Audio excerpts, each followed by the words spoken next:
바벨론 제국의 수도, 제국의 심장, 바벨론의 왕궁에서 대결이 벌어집니다. 때는 느부갓네살 왕 2년, 그러니까 대략 BC 기원전 604년, 603년 그 어간이었습니다. 자, 대결의 한쪽에는 느부갓네살 왕이 있습니다. 왕이에요.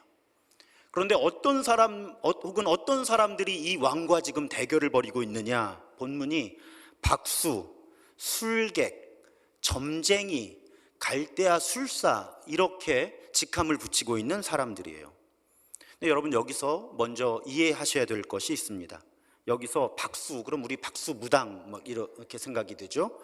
또 술객, 점쟁이, 술사, 사실은 매우 좀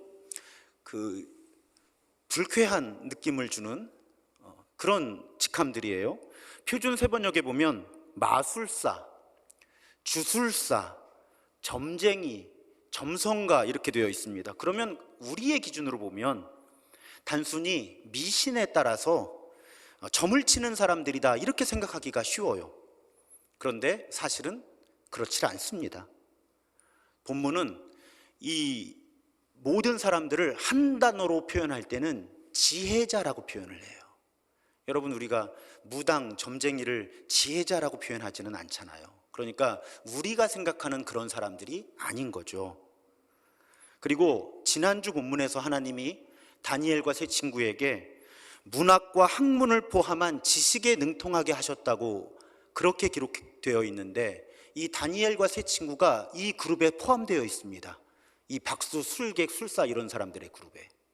그러니까 우리가 그냥 우리의 관점을 가지고 생각하는 그런 박수, 술객, 술사가 아니라는 거예요. 그럼 이 사람들은 어떤 사람들이었는가?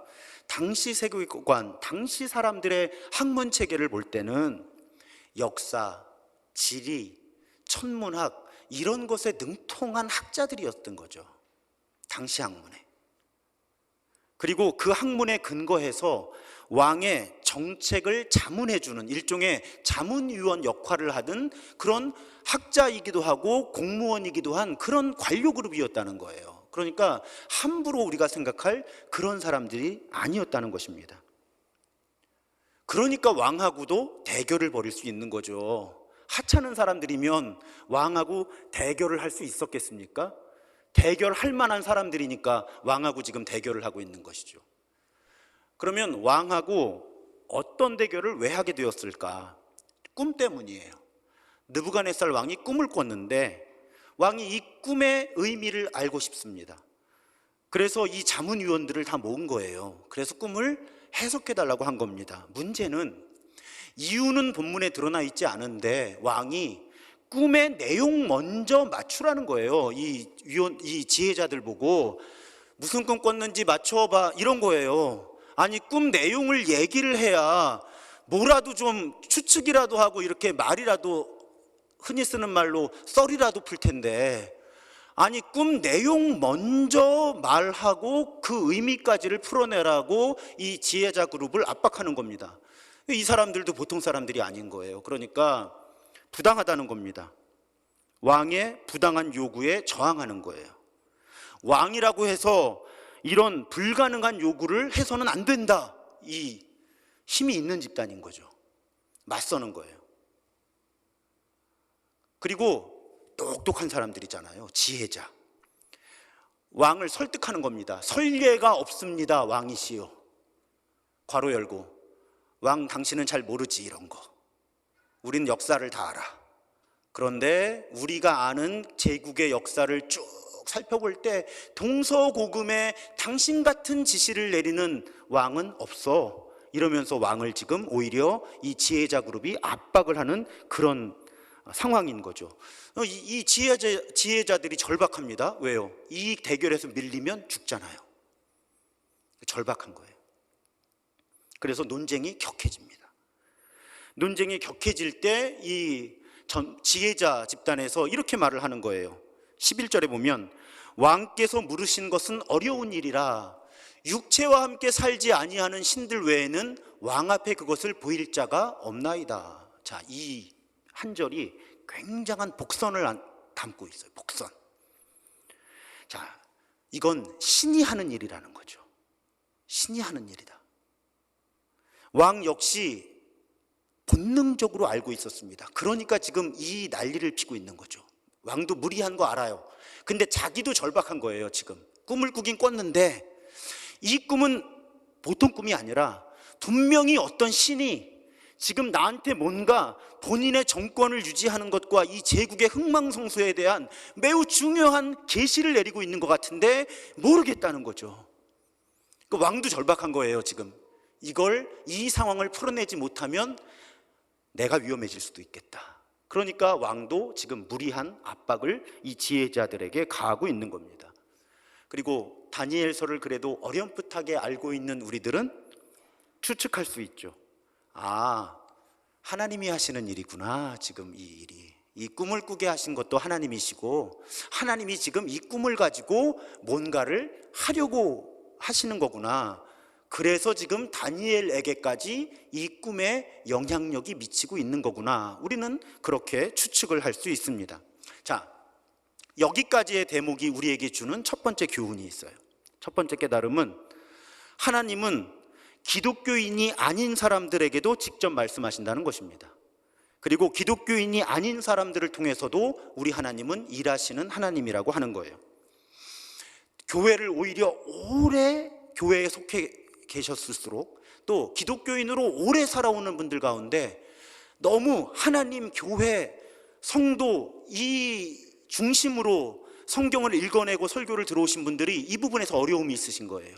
어떻게 생각을 하고 있는가 하면, 자, 우리는 하나님의 백성, 하나님의 자녀들인데 하나님은 하나님의 백성, 하나님의 자녀들하고만 소통하신다. 이렇게 오해하는 분들이 계시는 거예요. 비기독교인들은 하나님과 아무런 관계가 없다. 그 사람들은 하나님과 관계없이 살아간다. 그렇지 않습니다. 오늘 이 본문이 직접적인 증거예요. 오늘 느부갓네살 왕의 사례를 보세요. 하나님을 하나님으로 인정하지 않는 사람입니다. 그런데 하나님이 꿈을 통해 하나님의 뜻을 알려주시잖아요. 보세요. 하나님을 하나님으로 인정하지 않는 사람도, 심지어는 하나님을 알지도 못하는 사람에게도 하나님은 말씀하신다는 거예요. 직접적인 증거입니다. 단지 말씀만 하는 것도 아니에요. 하나님은 기독교인이 아닌 사람들을 통해서도 하나님의 일을 이루십니다. 여러분 다 아시는데 그렇게 생각을 못 해오신 거예요. 성경에 보면 하나님께서는 바벨론 제국의 느부갓네살 왕, 오늘 이 이야기에 등장하는 느부갓네살 왕뿐 아니라 후에 세워지는 페르시아 제국의 초대 황제 고레스에 대해서도 이렇게 표현을 하세요. 먼저 예레미야 43장 10절에 보면 이 바벨론 왕 느부갓네살에 대해서 뭐라고 표현하시는가 하면 내 종 바벨론의 느부갓네살 왕 이렇게 부르시는 거예요. 우리 용어로 치면 크리스찬 아닌데요. 크리스찬 아니에요. 그런데 하나님의 종이라는 거예요. 이사야 45장 1절은 더해요. 페르시아 왕의 고레스를 뭐라고 부르시냐면 기름 부음 받은 자라고 부르세요. 기름 부음 받은 자. 여러분, 기름 부음 받은 자가 뭐예요? 메시아예요. 그리스도예요. 매일 기도회 설교를 꾸준히 들어오신 분들은 낯설지 않은 개념인데, 여러분 원래 메시아라는 단어와, 이건 히브리어고요, 그걸 그리스어로 번역한 그리스도라는 단어는 사실은 예수님만 지칭하는 단어는 아니에요. 하나님이 하나님의 뜻을 이루시려고 어떤 사람에게 기름을 부어서, 왕, 제사장, 선지자, 기름 부어서 하나님이 세우셔서 사용하시는 존재를 메시아라고 부르는 거예요. 그런데 그 일을 궁극적으로 완성하신 분이 예수이기 때문에 우리는 예수를 메시아라고 부르고 그리스도라고 부르는 거죠. 하지만 성경에는 수많은 메시아적인 존재, 그리스도적인 존재들이 사실은 존재하는 것입니다. 그런데 그 가운데 페르시아 제국의 왕 고레스가 메시아라는 거예요. 여러분 어떻게 생각하세요? 다 이교도인들이에요. 더군다나 정복 전쟁을 일으켜서 제국을 이룬 사람들이에요. 무자비한 독재자들이에요. 그런데 그런 사람들이 하나님의 종, 심지어는 나의 기름 부음을 받은 자다, 하나님이 그렇게 표현하고 계신 거죠. 무엇을 알 수 있죠? 하나님을 하나님으로 인정하지 않으면서도 자신도 모르는 사이에 하나님 뜻에 따라 행동하면서 하나님의 뜻을 이루는 사람들도 있다는 것입니다. 이거 매우 중요한 개념이에요. 이런 일은 여러분 우리 역사 가운데도 있습니다. 혹시 이 예를 들으시고 적절하지 않다고 생각하시면 저한테 좀 알려주세요. 공부 좀 더 하게요. 여러분, 2차 세계대전 이후에 세상이 둘로 나뉜 것처럼 보였던 때가 있어요. 제가 어릴 때예요. 그럼 세상이 어떻게 둘로 나누어져 있냐면, 한쪽에는 미국을 주축으로 한 자유세계라는 개념이 존재했어요. 그리고 이 자유세계는 기독교를 기반으로 하고 있었어요. 반대 그룹은 공산주의, 공산세계, 공산주의 세계. 여기는 소련, 지금은 그 이름도 사라졌죠. 소련을 중심으로 하고 있었고, 무신론에 기반한, 무신론적인 사상에 기반한 그런 세력이었어요. 전 지구는 이렇게 둘로 양분된 것처럼 보였습니다. 자유세계 아니면 공산주의 세계, 기독교 세계 아니면 무신론의 세계, 미국 중심의 세상 아니면 소련 중심의 세상. 근데 여러분, 제가 고등학교 때였는데 너무나 충격적인 사건이 일어났죠. 1989년 11월 9일 베를린 장벽이 무너집니다. 저는 지금도 그 장면을 잊을 수가 없어요. 해머를 들고 누가 그 장벽 위에 올라가더니 그 해머로 그냥 막 장벽을 깨부시는데, 지금 영화의 한 장면인가 저게 실제 장면인가 제가 의아하게 본 기억이 지금도 있습니다. 근데 여러분, 이 공산주의, 이 독재 세력을 우리 하나님이 멸하셨다고 우리는 믿죠. 안 믿으시는구나. 난 믿으시는 줄 알았죠 또. 자, 이 공산주의 독재 세력을, 무자비한 그 세력을 하나님이 끝내셨다라고 만약에 여러분 믿으신다면, 그런데 그 하나님이 도구로 삼으셨던, 하나님의 도구로 딱 한 사람만 뽑는다면 누굴까요? 자, 우리 생각에는 기독교 세계, 미국 중심의 나라, 미국이나 유럽의 지도자 중에 한 사람이 그 역할을 해야 마땅할 것 같아요. 그런데 딱 한 사람만, 중요한 역할을 한 사람 뽑으라면 사실은 당시에 소련의 대통령이었던 미하일 고르바초프가 제일 강한 영향을 미칩니다. 이 사건에. 너무나 역사의 아이러니죠. 이 철의 장막, 이 공산주의, 이 독재 무신론 세력이 무너지는데, 기독교 문명의 자유주의 세상의 지도자들이 물론 쓰임 받았겠지만 한 사람만 딱 뽑으라 그러면 이 세력의 지도자가 이 세력을 무너뜨리는 1등 공신이 되는 일이 일어나는 거예요, 역사 속에. 그러니까 만약에 정말 이 공산 세계를 끝내신, 당시의 공산 세력을 끝내신 분이 우리 하나님이시라면, 하나님은 역사 속에서 무신론자 소련의 대통령을 자기가 대표하는 공산주의 독재를 끝내는 도구로 사용하셨다는 것입니다. 이건 혼자 주장하기 부담스러워서 제가 여러 책을 찾아보았는데, 기독교 계통 책뿐 아니라 역사를 기록한 책들도 한 사람을 뽑는다고 하면 미하일 고르바초프를 뽑더라고요. 이 일이 일어난, 베를린 장벽을 붕괴시킨. 보세요, 하나님은 결코 기독교인들을 통해서만 일하시질 않습니다. 하나님은 종교와 관계없이 모든 사람의 하나님이시기 때문에 그래요. 그러다 보니 1960년대 독일 출신의 신학자였던 칼 라너라는 분이 이런 개념을 제안합니다. 익명의 그리스도인. 익명, 이름이 드러나지 않은 그리스도인, 크리스천, 익명의 그리스도인, 이런 개념을 세상에 제안을 했어요. 이게 무슨 뜻인가 하면, 쉽게 말씀드리면 하나님은, 자, 기독교인만 하나님이 창조하셨나요? 자, 비기독교인들은 사탄의 창조물인가요? 아니잖아요. 하나님이 다 만드신 거예요. 그리고 하나님은 모든 사람에게 은총을 주십니다. 예수께서도 말씀하셨잖아요. 햇빛도 주시고 비도 주시고. 하나님은 모든 사람을 구원하기 원하시죠. 그리고 이 세상의 모든 역사를 이끌어 가십니다. 그러니까 기독교인이 아니라고 자기는 생각하는 거예요.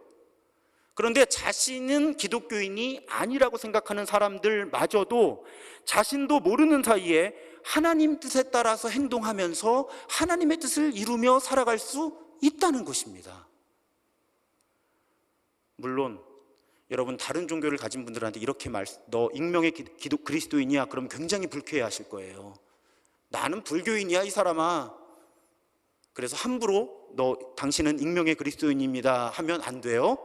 하지만 우리는 그 개념은 충분히 오늘 느부갓네살 왕, 페르시아의 황제 고레스, 아까 미하일 고르바초프, 이런 일들을 통해서 우리는 충분히 하나님이 모든 사람의 창조주이시고 역사의 주관자이시기 때문에 그 사람이 인정하든 인정하지 않든, 하나님을 알든 모르든 모든 사람과 하나님은 소통하시고 하나님의 뜻을 이루어 가실 수 있다는 사실을 우리는 확실하게 고백할 수 있다는 것입니다.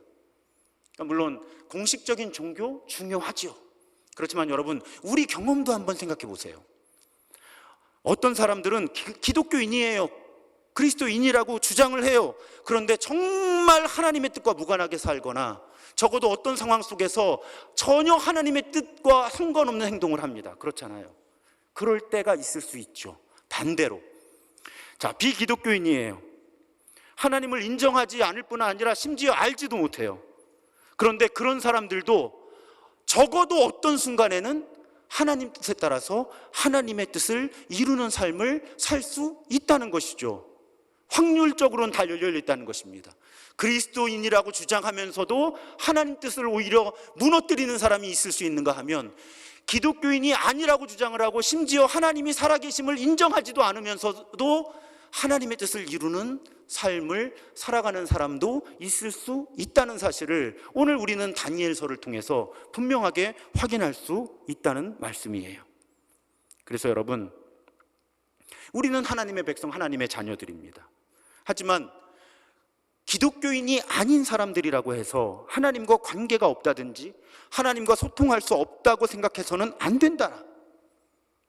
우리가 만나는 모든 비기독교인들 역시 하나님의 작품이고 하나님의 뜻을 이해할 수 있고 자기도 모르는 사이에 하나님과 소통할 수도 있고 하나님의 도구로 쓰임받을 수도 있다는 사실을 우리가 분명하게 염두에 두고 비기독교인들과 세상을 바라보아야만 한다는 것입니다.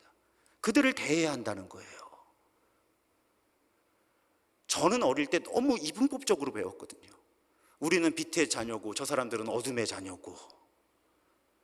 그런데 심지어는 그 제국의 독재자들마저도 하나님은 하나님의 사람으로 사용하실 수 있다.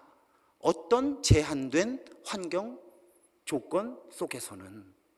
그러면 여러분, 그래서 우리가 비기독교인들을 위해서 오히려 더 기도해야 하는 것입니다. 그분들이 크리스천이 되라고 기도하는 것도 중요해요. 하지만 그 이전에, 그분들이 크리스천이 되기 이전에도 하나님의 뜻을 알고 하나님의 뜻에 따라 살아갈 수 있다는 거예요. 여러분, 괴롭히는 직장 상사, 힘들게 하는 동료, 후배, 학교에서 나 괴롭히는 선생님, 교수님들, 이 나라의 대통령이 되고자 하는 사람들, 우리가 그 사람들을 위해서 기도해야 되는 중요한 이유가 여기에 있습니다. 그 사람들이 하나님을 하나님으로 인정하지 않더라도 하나님 뜻대로 말하고 행동할 수 있다는 거예요. 하나님의 은혜 가운데서. 그래서 우리는 우리 주변에 크리스천이 아닌 사람들이 자기도 모르는 사이에 하나님 뜻에 따라 살아가도록, 그래서 이 땅에 이 땅은 거창하죠. 우리 일터에 가정에 하나님의 나라가, 하나님의 뜻이 이루어지도록 우리는 그렇게 기도해야만 하는 것입니다. 자, 다시 다니엘의 본문으로 돌아가죠. 자, 이 느부갓네살 왕, 신의 계시를 받은 거예요. 지금 하나님의 계시를 받았어요. 그런데 이 문제를 지혜롭게 풀어가지를 못했죠. 지혜자 그룹하고 충돌하다가 결국 어떤 결정을 내립니까? 다 처형해라. 모든 지혜자를 처형해라. 분노한 겁니다. 그런데 이 처형 대상에 다니엘과 친구들이 포함된 것이죠.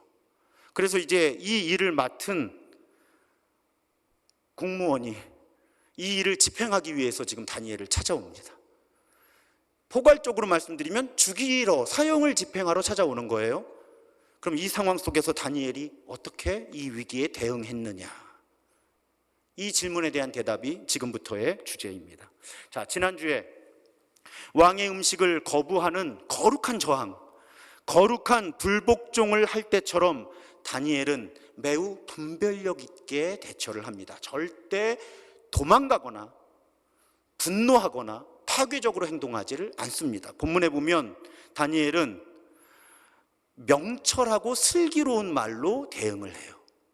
그래서 지금 처형을 하는 역할을 맡은 담당자하고 이야기를 해서 자초지종을 듣습니다. 심지어는 어떤 일까지 하죠? 왕에게 가서 해석을 할 테니 시간을 달라고 해서 시간을 얻어냅니다. 여러분 이상하지 않으세요? 처형을 집행하는 관리는 처형하면 그만이에요. 더군다나 왕은 지금 이 처형 명령을 내린 사람인데 그 왕에게 지금 특혜를 달라는 거예요. 지금 이미 지휘자 그룹하고 한바탕 해가지고 처형 명령을 내린 사람인데 직접 들어갔는지 누구를 통해서 전달을 했는지는 모르나 갑자기 이 왕도 자신의 결정과 일관되지 않은 행동을 보여요. 왜 그랬을까? 두 가지를 생각해 볼 수 있습니다.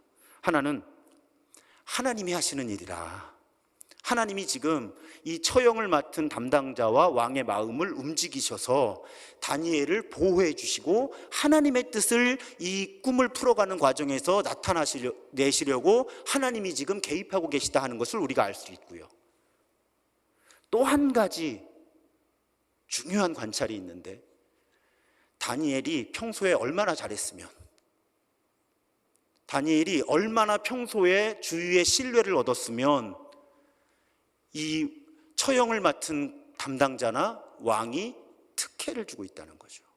여러분 성경을 보면요, 하나님의 사람들은 주변에 신뢰를 얻습니다. 이건 분명해요. 거꾸로 보면요, 저와 여러분이 주변에 신뢰를 얻고 있지 못하다면 우리는 하나님의 뜻대로 살고 있지 못한 겁니다. 다니엘이 극적으로 증명을 해주죠. 자신을 처형하러 온 사람도 설득할 수 있고 그 처형을 명령한 왕도 설득할 수 있을 만큼의 신뢰 자본이, 신뢰도 자본이잖아요. 캐피탈, 재산이에요. 그런 엄청난 신뢰의 자본을 다니엘은 가지고 있을 만큼 평소에 신뢰를 얻는 언행을 했다는 것입니다. 자, 그렇게 다니엘이 급한 불을 껐어요. 자, 이제 빨리 해야 돼요. 왕의 마음이 언제 변덕을 부릴지 몰라요. 언제 다시 군인들이 들이닥쳐서 자신과 친구들을 죽일지 몰라요. 그러면 제일 중요한 일을 했겠죠. 그 중요한 일이 무엇이었는가? 17절과 18절에 보면 다니엘이 자기 집으로 돌아가서 친구 하나냐, 미사엘, 아사랴에게 그 일을 알리고 하늘에 계신 하나님이 이 은밀한 일에 대하여 불쌍히 여기사 다니엘과 친구들이 바벨론의 다른 지혜자들과 함께 죽임을 당하지 않게 하시기를 그들로 하여금 구하게 하니라. 자, 지금 부당한 일을 당했어요. 다니엘의 대책은, 부당한 일 때문에 목숨이 위험한 상태에서 다니엘의 대책은 기도하는 것이었습니다. 놀랍지 않으세요? 빨리 비선 실세들한테 연락을 해서 살아남으려고 하지 않았다는 거예요. 어떤 전략을 세워서 도피하려고 하지 않았다는 거예요. 지금 1분 1초가 아까운데 다니엘의 선택은 기도하는 것이었습니다. 그것도 함께 기도하는 것이었어요. 내 친구의 마음이 맞았다는 것이죠. 이 중에 한 사람만이라도 기도할 때냐 도망가야지, 기도할 때냐 지금 암흑의 장관한테 줄대야지, 그러지 않았다는 거예요. 언제 죽을지 모르는데 우리 기도하자. 하나님이 이 일 가운데 어떤 일을 지금 이루시려고 하는지 우리 기도하자. 하나님의 뜻을 구하자. 이랬다는 거예요. 그런데 또 우리 하나님 멋지잖아요. 그 하나님 어떻게 하세요? 그 밤에 그 기도에 반응하셔서 환상으로 다니엘로 하여금 왕의 꿈이 무엇인지 또 그 꿈의 의미가 무엇인지를 하나님이 알게 하신다는 거예요. 이건 하나님의 약속입니다. 여러분 예레미야 33장 3절에 보면 유명한 말씀이죠. 좋아하는 말씀입니다. 너는 나에게, 예레미야 혹은 우리들 하나님께 부르짖어라. 그러면 하나님이 예레미야에게, 우리에게 응답하시겠고, 우리가 또 예레미야가 알지 못하는 크고 은밀한 일을 보여줄 것이다. 여러분, 여기서 일단 꼭 기억하셔야 될 건, 하나님이 지금 은밀한 일을 보여주시겠다고 하는데, 이건 사실은 정확하게 해석을 하면 우리 개개인에게 일어나는 일들이 아니에요. 민족의 흥망성쇠에 관한 일을 보여주시겠다는 거예요. 왜냐하면 이 예레미야 시대에도 지금 국군이 다 했다, 그리고 나라가 망한다 이러고 있는데, 다들 정치, 경제, 사회, 문화를 어떻게 해야 되지? 외교 정책을 어떻게 해야 되지? 이러고 있는 거예요. 그런데 하나님은 예레미야 보고, 야, 그거 다 소용없어. 기도해. 나를 불러. 그러면 내가 지금 이 세상이, 이 역사가 어디로 흘러가고 있는지를 보여줄 거야.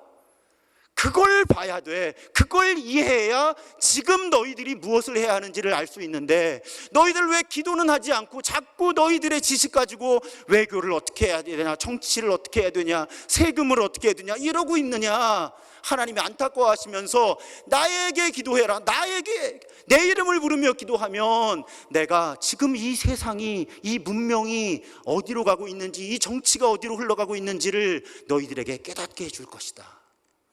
여기서의 기도는 하나님 이렇게 해주세요 하는 기도가 아니라, 하나님 도대체 이 나라가 어디로 가고 있는지 우리에게 알게 해 주옵소서 하는 그런 기도를 의미하죠. 하나님을 부르면서 알려달라고.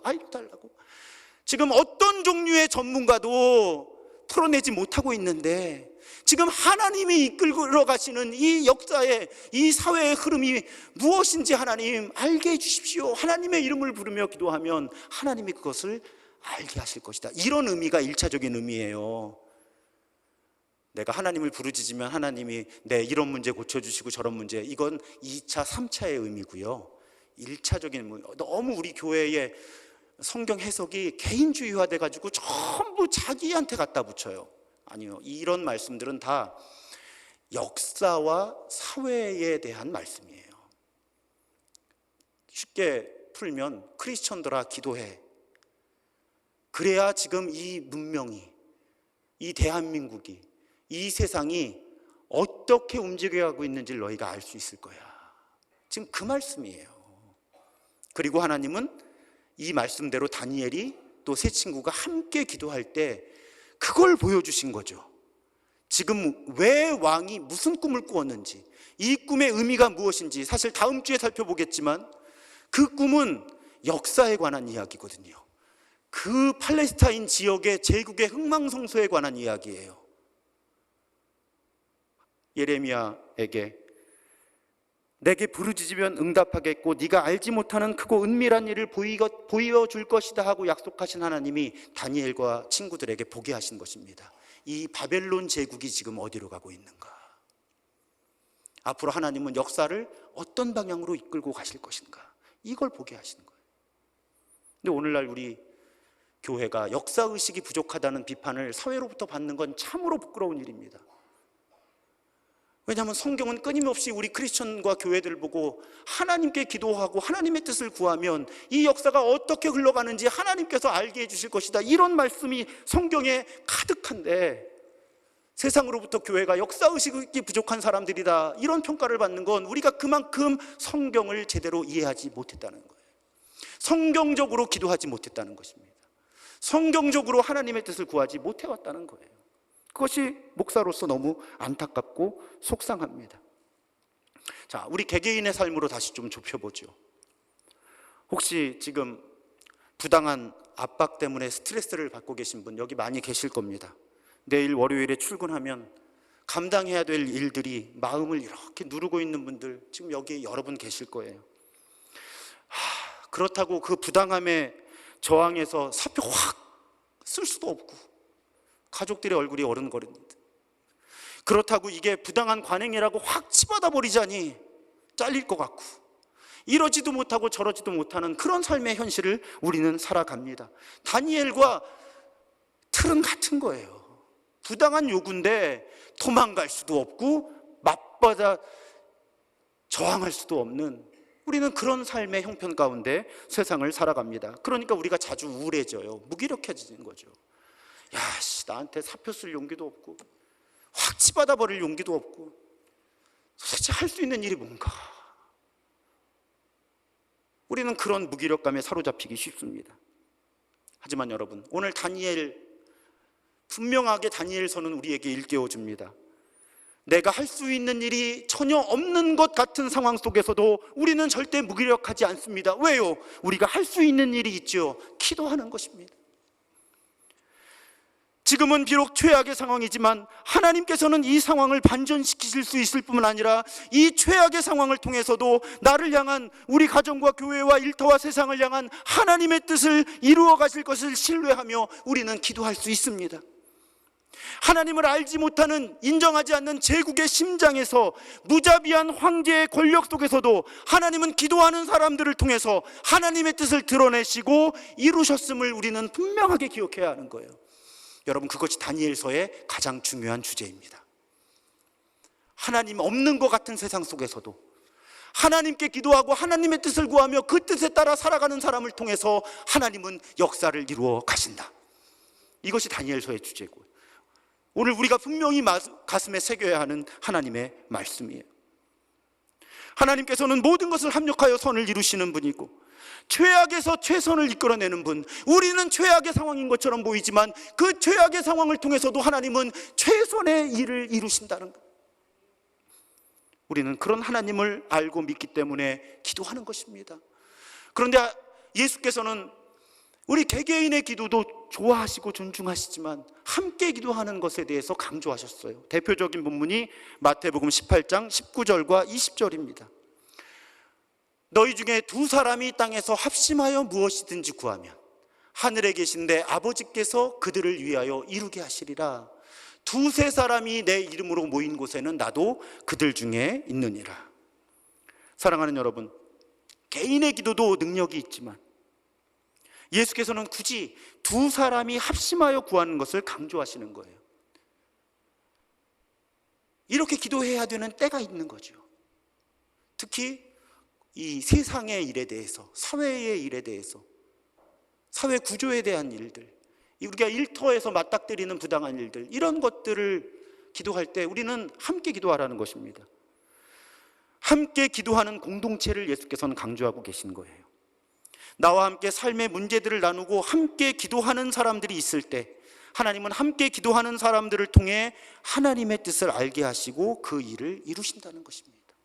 사랑하는 여러분, 오늘 여러분에게, 각자 여러분들에게 내 삶을 나누며 일상에서 겪는 부당하고 나를 무기력하게 하는 삶의 상황을 놓고 함께 기도할 사람들이 계십니까? 오늘 본문이 묻는 거예요. 없으면 만들어야 돼요. 다니엘과 친구들처럼 서로의 삶의 상황과 부담감을 공유하면서 함께 기도하는 공동체가 있어야 한다는 것이죠. 그래야 우리가 구조적으로 부당한 대접을 당하고 무기력한 상황 속에서도 그 상황을 극복할 분별력과 힘을 하나님이 그 소그룹을 통해서, 함께 기도하는 공동체를 통해서 주신다는 거예요. 집단 지성이라고 그러잖아요. 사람 머리가 여럿이 모이면 아무래도 지적으로 좋다는 거잖아요. 오늘 설교를 한마디로 압축하면 집단 영성도 있는 거죠. 혼자 기도해도 능력이 있지만 함께 기도하는 그 기도는 다른 차원의 능력이 있다는 것입니다. 그런 사람들과 함께 하라고 오늘 하나님은 우리에게 말씀을 하십니다. 자, 느부갓네살이 꾼 꿈의 내용은 무엇이며 그 의미는 무엇일까? 다음 주에 계속됩니다. 오늘은 여기까지면 충분할 것 같아요. 사랑하는 여러분, 아까도 찬양했는데 고단한 인생길, 힘겨운 오늘도 옵니다.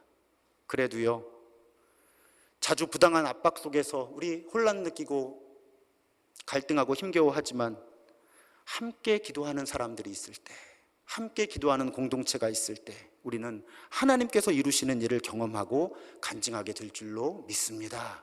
그렇게 함께 기도하는 공동체를 이루고 함께 믿음의 길을 걷는 우리 모두가 더욱 되기를 주님의 이름으로 축복합니다.